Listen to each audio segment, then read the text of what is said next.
اس نوعیت کا کوئی معاہدہ اسرائیل کی داخلی سیاست میں شدید رد عمل کا باعث بن سکتا ہے۔ نیتن یاہو کہتا ہے کہ اگر حماس کے ساتھ قیدیوں کا تبادلہ ممکن ہوا تو وہ جنگ کی مکمل کامیابی کے لیے دوبارہ فوجی کارروائیاں بھی شروع کر سکتا ہے، لیکن اس کا یہ کہنا ہے کہ اس معاملے پہ جو بھی فیصلہ ہوگا اس کے سیاسی اثرات ہوں گے اور اس کے نتیجے میں اس کی حکومت جا سکتی ہے۔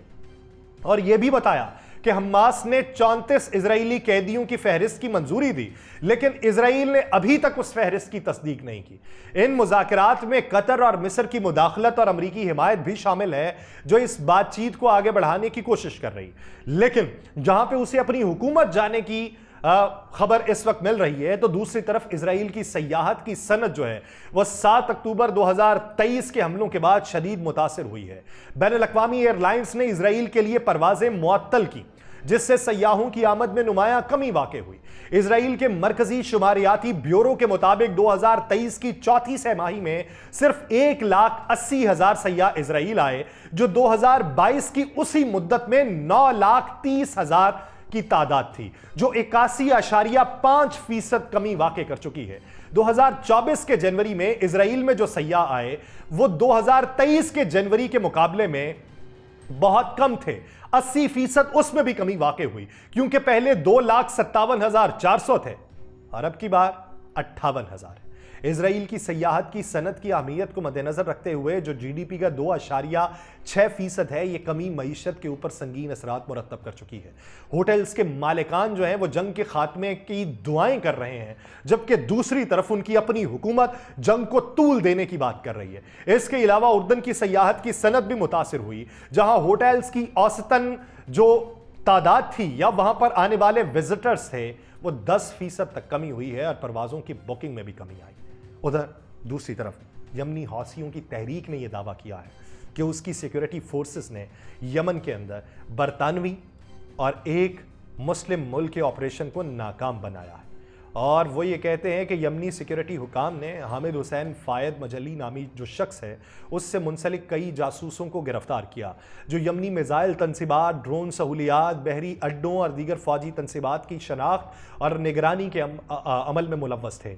یہ معلومات جو تھی پھر مجلی کے ذریعے ہی موساد تک پہنچائی جانی تھی، اور حوثیوں نے ان گرفتاریوں کو ایک اہم کامیابی قرار دیتے ہوئے کہا کہ انہوں نے غیر ملکی انٹیلیجنس ایجنسیز کی بھرتی کی وسیع کوششوں کو ناکام بنایا ہے، جو تقریباً 1 سال سے جاری تھیں۔ اس دعوے کے بعد برطانوی جو حکام ہیں انہوں نے کوئی تبصرہ نہیں کیا، اور یہ دعویٰ ایک ایسے وقت میں سامنے آیا ہے جب حوثی تحریک نے اسرائیل کے خلاف ڈرون اور میزائل حملوں میں اضافہ کیا ہے اور تل ابیب حوثیوں کے خلاف ممکنہ چوتھی فوجی کارروائی کی تیاری کر رہا ہے۔ حوثی تحریک کی جانب سے اس دعوے کے بعد برطانوی اور سعودی حکام نے فوری طور پہ کوئی تبصرہ نہیں کیا۔ یہ دعویٰ ایک ایسے وقت میں بھی سامنے آیا جب حوثی تحریک نے اسرائیل کے خلاف ڈرون اور میزائل حملوں میں اضافہ کیا، اور چوتھی کارروائی کے لیے جو ممکنہ طور پہ تیاری ہو رہی ہے اس میں اسرائیل اپنا غصہ کہاں نکال رہا ہے؟ وہ غزہ کے شمالی علاقوں پر اپنا غصہ نکال رہا ہے، جس میں بیت حانون میں متعدد گھروں کو دھماکے سے اڑایا، متعدد خاندان بے گھر ہوئے۔ غزہ میں جاری فوجی آپریشنز کا اسے نام دیا گیا۔ بیت حانون کے رہائشیوں کے مطابق اسرائیلی فوج نے قصبے کے باقی ماندہ تمام باشندوں کو انخلاء کا حکم دیا، جس کے بعد گھروں کو دھماکے سے اڑا دیا گیا۔ اس کے علاوہ اسرائیلی فوج نے غزہ کے وسطی علاقے پر گولہباری کی، جس سے متعدد عمارتوں کو نقصان پہنچا۔ ان کارروائیوں کے نتیجے میں متعدد فلسطینی شہری شہید ہوئے، زخمی ہوئے، ہزاروں افراد بے گھر ہو چکے۔ لیکن اس ساری صورتحال میں کیا مسلم ممالک کی جو طاقتیں ہیں وہ اسرائیل کے مقابلے میں کمزور پڑ رہی ہیں؟ ایک سوال۔ ایران کے بارے میں بہت سی باتیں ہوئیں اور ایران کی طاقت کے کمزور ہونے کے بارے میں بھی باتیں ہوئیں۔ اس ضمن کے اندر شام میں بشار الاسد کی حکومت کے خاتمے کے بعد آیت اللہ علی خامنائی کی تقاریر کا سلسلہ جو ہے وہ ایک سنگین موڑ پہ آ چکا ہے، جس میں وہ نہ صرف ایرانی فوجیوں کے اہل خانہ کو مخاطب کر رہے ہیں بلکہ پورے خطے میں ایران کے اثر و رسوخ اور حکمت عملی کی وضاحت دینے کی کوشش کر رہے ہیں۔ ان تقاریر کا مقصد ایران کے حامیوں کی حوصلہ افزائی کرنا ہے اور انہیں یہ یقین دلانا ہے کہ ایران کا مشرق وسطیٰ میں کردار اتنا ہی اہم ہے جتنا پہلے تھا۔ حالانکہ کئی بڑی شخصیات جیسے حسن نصر اللہ اور قاسم سلیمانی اب موجود نہیں ہیں۔ شام میں ایرانی فوجیوں اور ایرانی حمایت یافتہ ملیشیاؤں کی شرکت کی ایک طویل تاریخ ہے جو 2011 میں شروع ہونے والی خانہ جنگی کے دوران بشار الاسد کی حکومت کے دفاع میں اہم کردار ادا کر رہی تھی۔ لیکن ایران کی حکمت عملی ہمیشہ اس بات کے اوپر مرکوز رہی کہ اس کی موجودگی اور فوجی تعاون سے نہ صرف اسد کی حکومت کو طاقت ملے بلکہ مشرق وسطیٰ میں ایران کے اثر و رسوخ بھی مستحکم ہو۔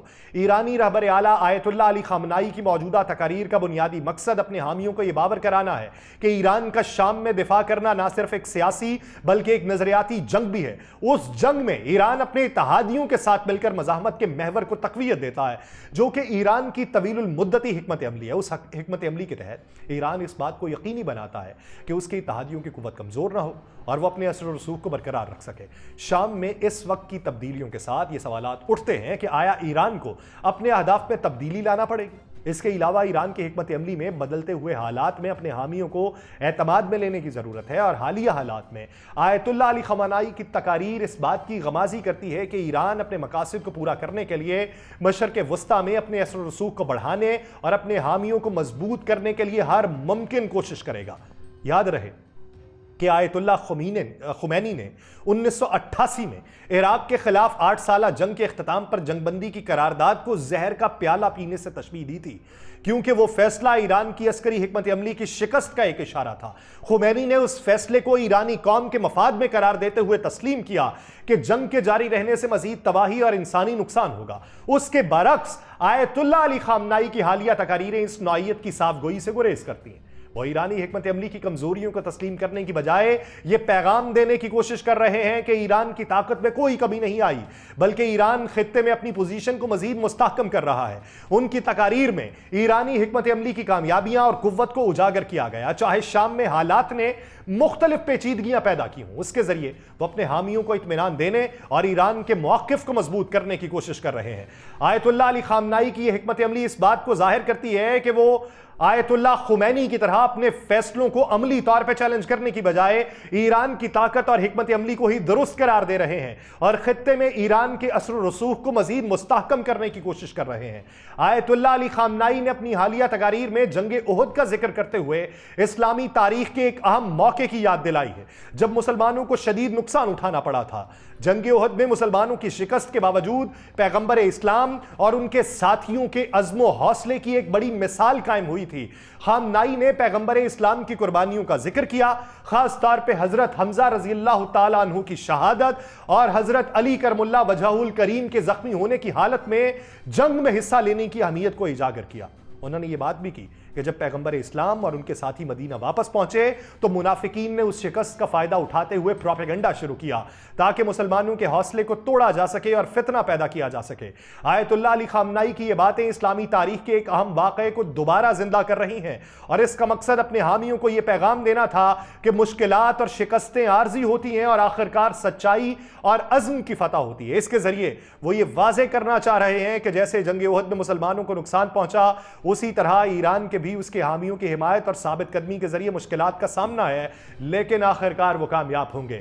آیت اللہ علی خامنائی نے شام کی حکومت کے خاتمے کے بعد اپنی پہلی تقریر میں ایران کے موقف اور حکمت عملی پر روشنی ڈالی۔ انہوں نے اس تقریر کا مقصد اپنے حامیوں کے سوالات اور خدشات کا جواب دینا اور ان کے حوصلے بلند رکھنا رکھا۔ اس تقریر میں انہوں نے کہا کہ ایران کی طاقت اور حکمت عملی میں کوئی کمی نہیں آئی بلکہ ایران مزید مضبوط اور طاقتور ہوگا۔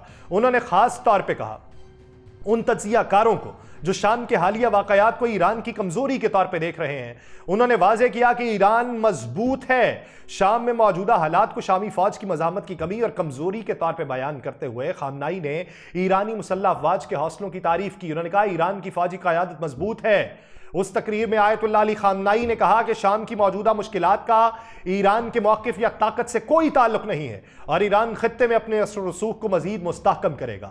تو اس ضمن کے اندر اگر یمنی حوثیوں تک امداد پہنچتی رہی، حزب اللہ تک امداد پہنچتی رہی، حماس تک امداد پہنچتی رہی، تو کس حد تک اسرائیل اپنے ارادوں میں کامیاب ہو سکے گا؟ وقت بتائے گا۔ مجھے دیجیے اجازت، اللہ نگہبان۔